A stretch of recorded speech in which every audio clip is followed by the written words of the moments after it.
venus, sont faits refléter jamais tout ce que fait cet homme et lui réussit.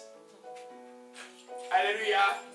Est-ce que vous donne quelque chose à Alléluia. Amen. Alors nous comprenons que la parole de Dieu, quand on la médite tous les jours, on va avoir les résultats. Amen. Si tu ne la médites pas, parce que c'est que les chrétiens savent, je ne parle pas de lecture mécanique. Je parle de dire que tu as lu un verset, tu commences à le parler, marche. Je vous dis, parlez les versets. Parle-le pendant que tu marches. Amen. Surtout quand tu as un combat spirituel, tu dis, non, non, non. L'Éternel est mon berger. L'Éternel est mon berger. Il va te trouver bête. Et ce n'est pas toi qui as dit que l'Éternel est mon berger. C'est l'Esprit de Dieu qui a dit cela.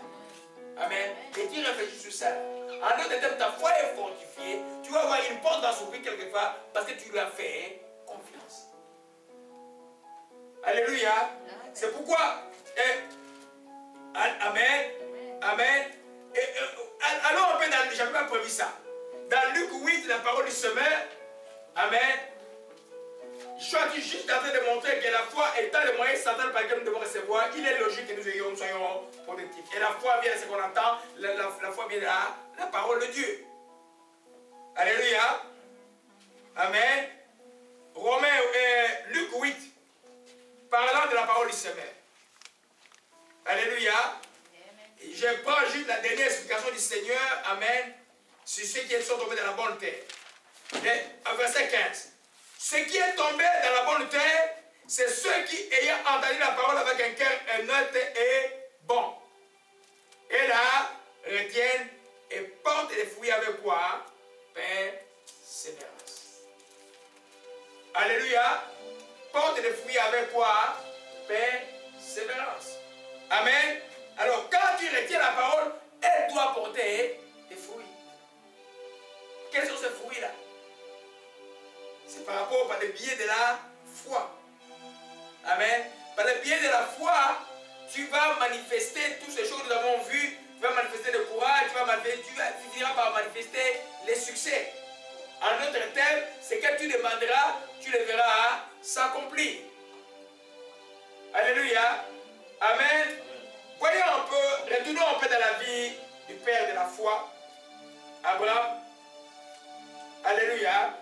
Je vais prendre juste l'exemple, je vais parler d'Abraham et de Joseph. Alléluia. La Bible, tout le monde qui est cité dans la Bible, c'est des hommes de la foi, vous savez ça? Amen. Tout le monde qui est cité, que Dieu a agréé dans la Bible. Je ne veux pas tout le monde, tout le monde que Dieu a agréé dans la Bible. Amen. C'est les hommes de foi. Alléluia. Amen. Allons dans Genèse chapitre 13.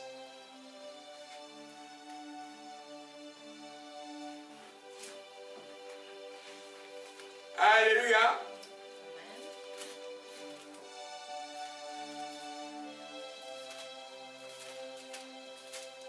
Amen.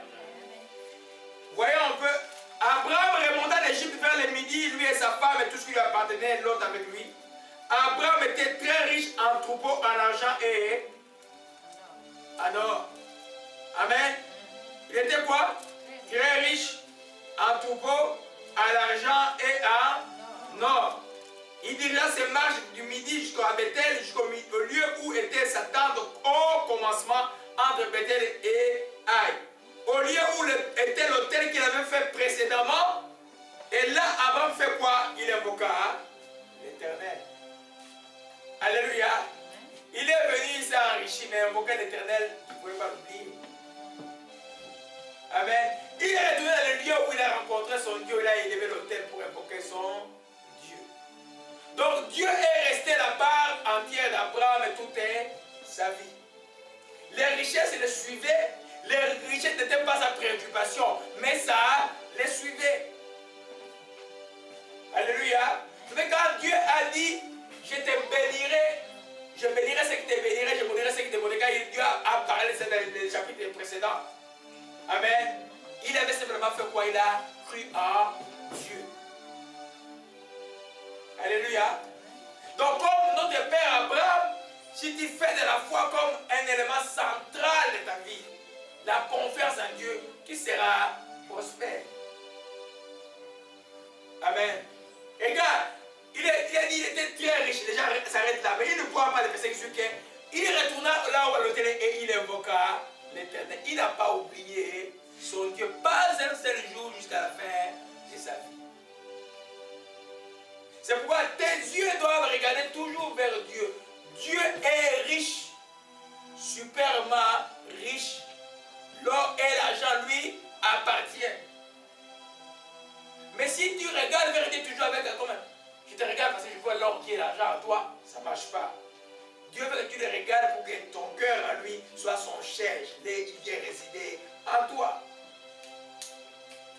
Alléluia. Comme Abraham était riche, nous aussi, nous pouvons être riches. Je dis cela, c'est pas moi qui l'ai dit. Alors maintenant, ça dépend qu'est-ce que tu appelles riche. Amen.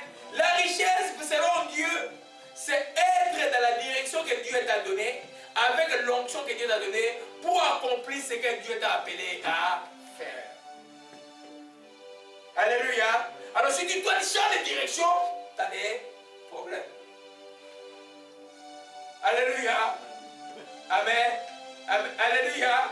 Amen.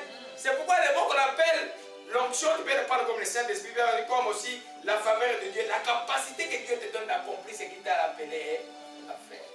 Et tu vas avoir du succès. Amen. Si je viens prêcher ici, comme quelqu'un m'a appelé, oh, je lis ton enseignement sur le pardon, je n'ai jamais vu ça nulle part, ça m'a fortifié, tu ne peux pas écrire un livre dessus. Ça signifie qu'il y a un succès par rapport à ça. J'étais dans l'ordre que Dieu a, j'ai écrit ça, je crois, en 2001, 2002. Alléluia. Amen. Donc, c'est illogique que la carence spirituelle, la carence psychique, la carence physique qui est sur la maladie et la carence même sociale soit le lot du chrétien, c'est illogique. Amen. Là, on a une petite révolution. J'ai jamais enseigné. Mais moi, j'ai fait que lire la Bible. Alléluia. Allons un peu dans Galate. Amen.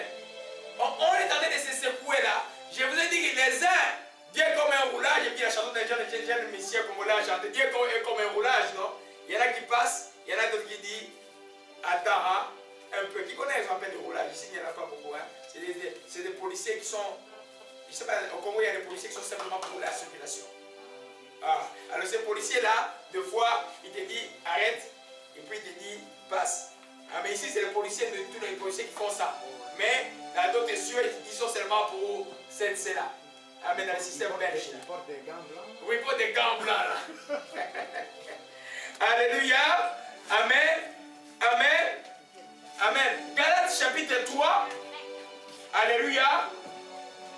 Galates chapitre 3. Mais là, quand il te pose la question, il dit, mais hey, mais comment je peux essayer? Ne tremble pas. Commence d'abord à voir si tu es obéissant. Et si tu es obéissant, commence à examiner maintenant, à meubler ta foi avec la parole de Dieu. À croire aux promesses de Dieu. Alléluia. Alléluia. Et Galates. Amen. Ça nous secoue nous tous aujourd'hui là. Amen. Alléluia. Galates chapitre 3. C'est vraiment le texte que nous allons beaucoup aborder aujourd'hui. Oh mon Dieu, que ton nom soit béni. Mais je termine le temps, il est parti. Hein? Il y a beaucoup de choses à dire. Alléluia. Je peux lire au partir du verset 5. Celui qui vous accorde l'esprit qui opère les miracles parmi vous, les fait-il par les œuvres de la loi ou par la foi, par la prédication de la foi? Comme Abraham crut à Dieu et que ça lui fit imputer à justice, reconnaissez que ce sont ceux qui ont la foi qui sont les fils de qui? D'Abraham. Amen. Si tu n'as pas la foi, tu n'es pas fils d'Abraham. Oh, moi je suis descendant d'Abraham. S'il n'y a pas de foi, tu n'es pas fils d'Abraham. Amen. Suivant, reconnaissez donc aussi l'Écriture prévient que Dieu justifiait les païens par la foi d'avance à cette bonne nouvelle à Abraham. Toutes les nations seront bénies en toi, de sorte que ceux qui croient sont bénis avec Abraham et le croyant. Alléluia. En d'autres versions, tu es béni comme Abraham a été béni. Ah, c'est là où nous allons entrer. Comment Abraham a été béni? Est-ce que la vie d'Abraham c'était une vie facile? Non. Est-ce que la fin d'Abraham était une fin glorieuse? Oui.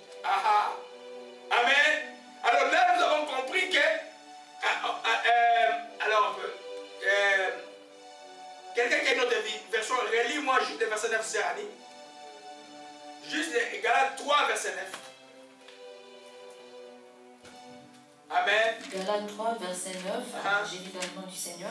Abraham a cru et il fut béni. Ainsi, tous ceux qui croient sont bénis comme il a été. Amen. Amen. Amen.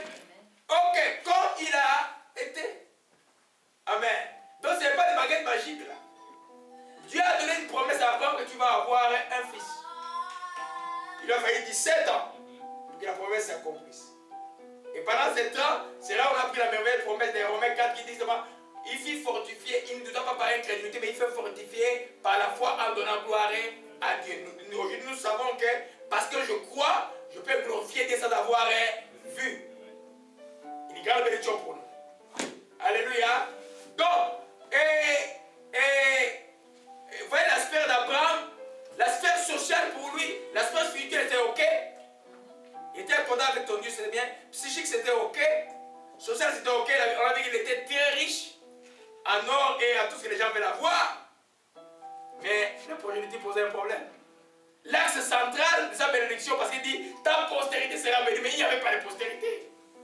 Maintenant, tu pouvais dire est-ce que c'est Dieu qui a parlé ou ce n'est pas Dieu qui a parlé? Mais il a préféré faire confiance à Dieu qui a dit tu vas avoir une postérité. Il y a eu des doutes, il y a eu des challenges. Et Sarah même a dit les dieux là sur la terre, on va rien avoir. Va avec ma servante pour nous faire un petit bébé. Et le petit bébé nous cause des problèmes aujourd'hui, comme je vous ai toujours dit, Ismaël. Alléluia. Amen, vous comprenez? Alors, c'est pour nous dire simplement que, comme Abraham a été béni, comme Abraham a été patient, comme Abraham a attendu, comme Abraham a eu à la fin, ainsi il en sera pour nous. Donc, pas de crainte et pas de découragement. Croyons seulement. Alléluia. Croyez seulement. Résistez avec une foi ferme. La Bible dit qu'il ne considéra pas que son corps était déjà aiguisé, qu'il avait près de 100 ans, qu'il ne pouvait plus avoir des enfants. Condition des possibilités. Mais Dieu a dit qu'il va avoir un enfant. Oh mon Dieu. Alléluia. Nous savons, mon bien-aimé, il faut quitter la religion. Entrer dans la foi de Dieu. Il a cru. Amen. Il n'a pas considéré. La Bible dit qu'il a espéré contre toute autre espérance. Amen. Au point jusqu'à ce que l'accomplissement a eu lieu. Il a commis des erreurs comme toi tu vas en connaître. Ismaël est né. Il y a eu beaucoup de choses. Amen. Mais la promesse va s'accomplir. Alléluia. C'est pourquoi comme Abraham a été béni, nous aussi nous le serons. Ça s'appelle les succès. Tu peux te retrouver dans les cas maintenant de Job, où tout va bien. À un moment donné, tout tombe. Oh, mais toi, tu restes intègre, tu ne maudis pas Dieu, même si ta femme te le propose. Tu verras que le double lui sera donné. La fin de Job, la fin d'Abraham, la fin de David, je prends les trois là. Et c'était une femme malheureuse? Non. Joyeuse. Ils sont devenus très vieux. Ils ont pris toutes les bénédictions qu'ils avaient. Ils ont vu leur progéniture. Mais leur vie était une vie facile? Non. Et c'était une vie heureuse? Oui. Amen. Parce qu'ils étaient joyeux d'appartenir avec. Vous voyez tout le psaume que David a écrit? C'est rempli de joie. Alléluia. Amen. Donc, les succès au bout de la ligne est la part de l'enfant de Dieu. On peut se moquer de toi aujourd'hui. On peut rire de toi comme Pénina. C'est Pénina qui maudissait Anne. Mais parce que tu persévères que tu as la foi, la bénédiction va arriver.